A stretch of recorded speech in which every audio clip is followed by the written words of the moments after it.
Hello दोस्तों, आप लोगों को मेरा सादर प्रणाम। कैसे हैं आप लोग? ये कहानी बहुत सुंदर है, अंत तक जरूर सुने। एक समय की बात है जब ऋषि मुनियों ने यह जानने का निर्णय लिया कि त्रिदेवों यानी ब्रह्मा, विष्णु और महेश में से सर्वश्रेष्ठ कौन है। इस बात का पता लगाने की जिम्मेदारी भृगु ऋषि को दी गई। भृगु ऋषि इस बात का पता लगाने के लिए सबसे पहले ब्रह्मलोक गए और वहां पहुंचकर ब्रह्मदेव की परीक्षा लेने लगे। उन्होंने सीधे क्रोध में पूछा, आपने मुझे प्रणाम क्यों नहीं किया? यह सुनते ही ब्रह्मदेव को गुस्सा आ गया। उन्होंने झल्लाते हुए पूछा, क्या एक पुत्र अपने पिता से श्रेष्ठ हो गया है जो उसे मुझे प्रणाम करना होगा? यह सुनने के बाद भृगु ऋषि उनसे कहते हैं कि मैं तो आपकी परीक्षा ले रहा था और आप मुझ पर क्रोधित हो गए। इतना कहकर भृगु ऋषि वहाँ से सीधे कैलाश चले गए। वहाँ जाकर वो नंदी से कहते हैं कि मुझे शिवजी से मिलना है। नंदी ने ऋषि को जवाब देते हुए कहा, मैं भगवान शिव का ध्यान भंग नहीं कर सकता। ऐसा करने पर भोलेनाथ क्रोधित होंगे। नंदी का जवाब सुनकर भृगु ऋषि खुद ही शिवजी के ध्यान को भंग कर देते हैं। शिवजी का ध्यान भंग होने पर वो भी गुस्सा करते हुए भृगु ऋषि को भस्म करने की बात कहते हैं। तभी माता पार्वती उन्हें रोकती हैं और ऋषि मुनि को क्षमा करने की प्रार्थना करती हैं। शिवजी के गुस्से को देखने के बाद भृगु ऋषि कैलाश से सीधे वैकुंठ चले जाते हैं। वहाँ पे देखते हैं कि भगवान विष्णु आराम कर रहे हैं और माता लक्ष्मी उनके पैर दबा रही होती हैं। उसी वक्त भृगु ऋषि सीधे विष्णु भगवान की छाती पर पैर से प्रहार कर देते हैं। इस प्रहार से भगवान विष्णु की नींद खुल जाती है और वो भृगु ऋषि से प्यार से पूछते हैं, हे ऋषिवर, मेरे कठोर शरीर से कहीं आपके कोमल पैर को चोट तो नहीं लगी? अगर लगी होगी तो मुझे क्षमा कर दें। यह सुनते ही ऋषि प्रसन्न हो जाते हैं और समझ जाते हैं कि भगवान विष्णु ही त्रिदेवों में सर्वश्रेष्ठ हैं। माँ लक्ष्मी भी ये सब होते हुए देखती हैं। वो गुस्से में कहती हैं, नाथ, उन्होंने आपको पैर से मारा और आप इस तरह प्रेम भाव दिखा रहे हैं। क्रोध में वो भगवान विष्णु को छोड़कर बैकुंठ से सीधे धरती पर चली जाती हैं और महाराष्ट्र के कोल्हापुर में रहने लगती हैं। माता लक्ष्मी के बैकुंठ छोड़कर चले जाने पर भगवान विष्णु को लगता है कि उनका सम्मान और संपत्ति नष्ट हो गई है। इसी वजह से उनका मन काफ़ी अशांत रहने लगा। फिर वो माता लक्ष्मी की तलाश में धरती पर चले जाते हैं। धरती जाकर भगवान विष्णु श्रीनिवास नामक व्यक्ति बनकर माता लक्ष्मी को ढूंढने लगते हैं। माता लक्ष्मी को ढूंढते ढूंढते वो वेंकटचल पर्वत क्षेत्र में स्थित बकुला माई के आश्रम पहुंच जाते हैं। वहां बकुला माई ने उनका आदरपूर्वक स्वागत किया और उन्हें आश्रम में ही रहने के लिए कहा। उस आश्रम में भगवान आराम से श्रीनिवास बनकर रहने लगे। कुछ दिन बाद वहाँ एक हाथी आ जाता है जो सबको परेशान करता है। यह देख श्रीनिवास धनुष बाण लेकर हाथी की ओर दौड़ते हैं। उन्हें आता देख हाथी डरकर घने जंगल में भाग जाता है। श्रीनिवास उस हाथी का पीछा करते हुए थक कर एक सरोवर के पास पेड़ की छाया में आराम करने लगते हैं और कुछ ही देर में उन्हें नींद आ जाती है। नींद में वो कुछ युवतियों का शोर सुनते हैं जिससे उनकी नींद टूटती है। आंखें खोलते ही वो खुद को 5-6 युवतियों से घिरा पाते हैं। युवतियाँ श्रीनिवास को डांटते हुए बोलती हैं कि यह राजकुमारी पद्मावती का उपवन है और इस क्षेत्र में पुरुषों का आना एकदम मना है। यहाँ तुम कैसे और किस लिए आए हो? श्रीनिवास जवाब दे ही रहे थे कि तभी उनकी नज़र वृक्ष के पीछे से झांकती राजकुमारी पद्मावती पर पड़ी। वो उसे देखते ही रह गए। कुछ देर में वो युवतियों को बताते हैं कि मैं एक हाथी का पीछा करते हुए यहाँ पहुँचा हूँ। मुझे बिल्कुल भी पता नहीं था कि यहाँ पुरुषों का आना मना है। मुझे क्षमा कर दें। इतना कहकर वो बकुला माई के आश्रम लौट जाते हैं। आश्रम लौटने के बाद श्रीनिवास का किसी भी काम में मन नहीं लगा। तब एक दिन बकुला माई उनसे उनकी उदासी की वजह पूछती हैं। उदास होकर श्रीनिवास पद्मावती के बारे में उन्हें बताते हैं और कहते हैं कि मैं उसके बिना नहीं रह पाऊंगा। बकुला माई उन्हें कहती हैं कि ऐसा सपना न देखिए जो पूरा न हो सके। वह एक प्रतापी राजा चोल नरेश आकाश राज की बेटी है और आप एक आश्रम में रहने वाले कुल व गोत्र ही युवक हैं। कुछ देर सोचने के बाद श्रीनिवास कहते हैं कि माँ, एक तरीका है, बस आपको मेरा साथ देना होगा।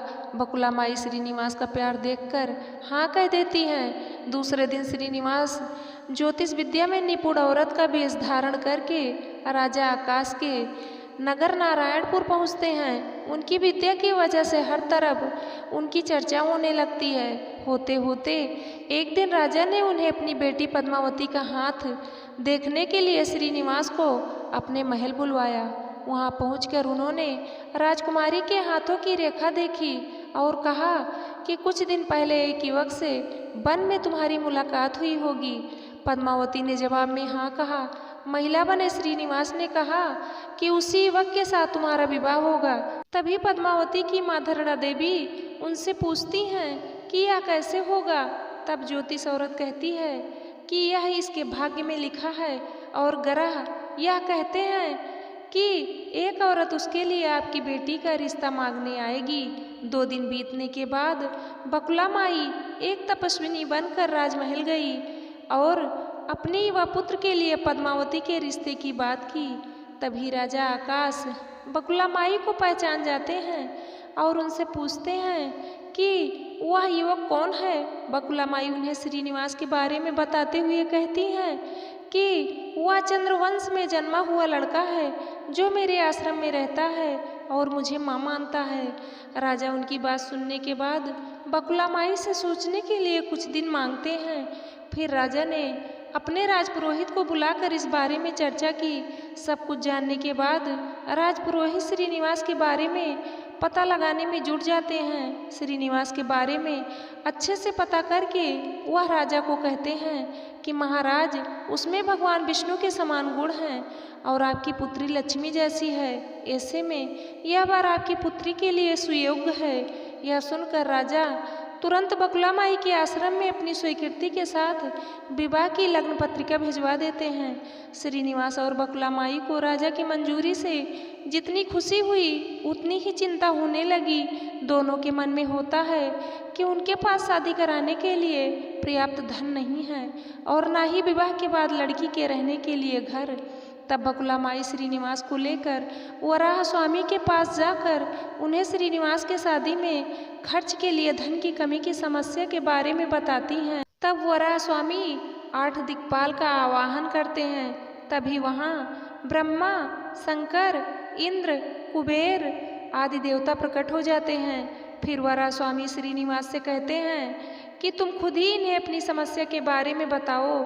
श्रीनिवास देवताओं से पूछते हैं कि मैं चोल नरेश राजा आकाश की पुत्री पद्मावती से शादी करना चाहता हूँ, पर मेरे पास शादी के लिए धन नहीं है। मुझे क्या करना चाहिए? इंद्रदेव यह सब सुनकर कुबेर से कहते हैं कि तुम शादी के लिए इन्हें ऋण दे दो। जवाब में कुबेर बोलते हैं कि मुझे ऋण देने में कोई परेशानी नहीं है, बस यह सुनिश्चित कर दीजिए कि मुझे धन वापस कब और किस तरह से मिलेगा।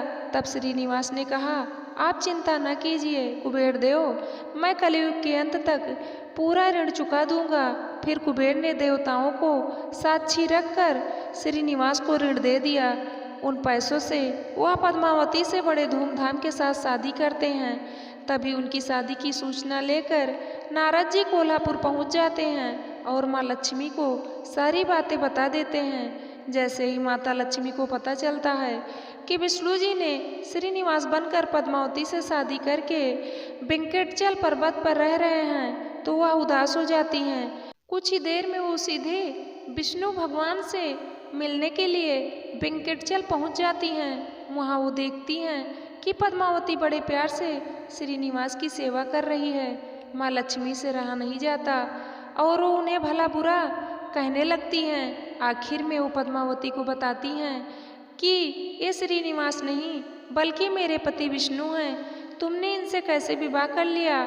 फिर माता लक्ष्मी और पद्मावती के बीच बहुत देर तक वाद विवाद होने लगता है। यह सब देखकर श्रीनिवास को बहुत दुख हुआ और वो वहाँ से थोड़ा पीछे हटकर एक पत्थर की मूर्ति बन जाते हैं। माता लक्ष्मी और पद्मावती दोनों यह देखकर बहुत परेशान हो जाती हैं और कहती हैं कि अब श्रीनिवास किसी के नहीं रहे। तभी मूर्ति से आवाज आती है, देवियों मैं हमेशा इस स्थान पर रहूँगा और मुझे लोग वेंकटेश्वर स्वामी के नाम से जानेंगे। मैं यहाँ रहकर अपने भक्तों की इच्छा पूरी करता रहूँगा। साथ ही मुझे चढ़ाए जाने वाले धन के माध्यम से मैं कुबेर का कर्ज वह ब्याज चुकाता रहूँगा। बस अब तुम दोनों झगड़ा करना बंद कर दो। इतना सुनने के बाद माता लक्ष्मी और पद्मावती उनसे क्षमा मांगती हैं। फिर माता लक्ष्मी कोल्हापुर जाकर महालक्ष्मी की मूर्ति और पद्मावती तिरुनाचुर में शिला विग्रह बन जाती हैं। यही कारण है कि तिरुपति विराजमान वेंकटेश्वर स्वामी के दर्शन के लिए भक्तों से चंदन, धूप, फूल और मिठाई नहीं बल्कि धन लिया जाता है। विष्णु भगवान की कथा से दो सीख मिलती है। पहली यह कि विनम्र भाव से ही व्यक्ति श्रेष्ठ कहलाता है। दूसरी यह कि क्रोध में आकर कोई भी फैसला नहीं लेना चाहिए। जय श्री हरि। बोलो विष्णु भगवान की जय। दोस्तों, ये प्रसंग आप लोगों को कैसे लगा आप लोग कमेंट करके ज़रूर बताना। चैनल को सब्सक्राइब करना, वीडियो को लाइक करना, शेयर करना। वीडियो को अंत तक देखने के लिए आप लोगों का तहे दिल से धन्यवाद।